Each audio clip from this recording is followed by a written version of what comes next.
Ang guhit na para sa akin pagdadaig ipagsapalaran sa mga katatan ang pinagulat kaya naman check na saga.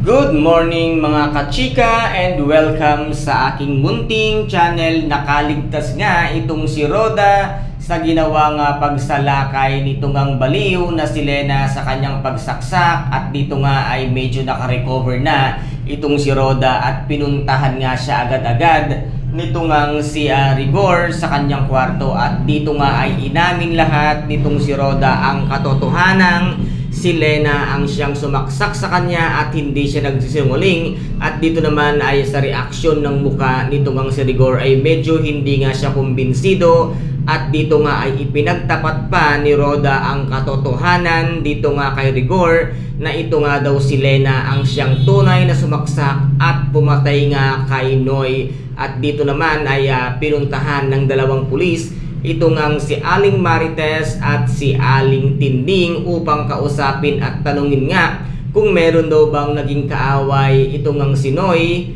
na hindi nila nalalaman. At dito nga ay nabanggit ng dalawang pulis, ayon daw sa isa sa mga nasaksak nito ngang si Lena Cortez na nakaligtas na si Rodolfo aka Roda, ngayon ay siya ang naghayag at nagsabi ng katotohanang ito ngang si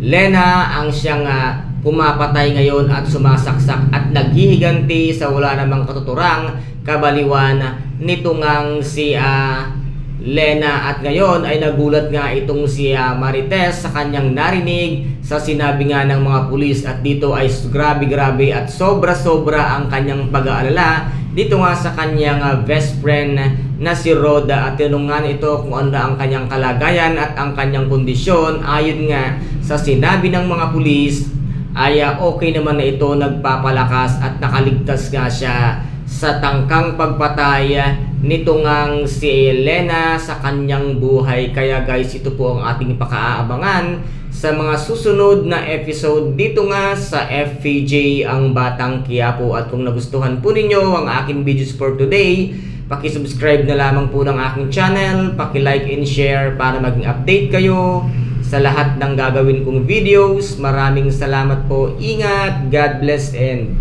bye bye.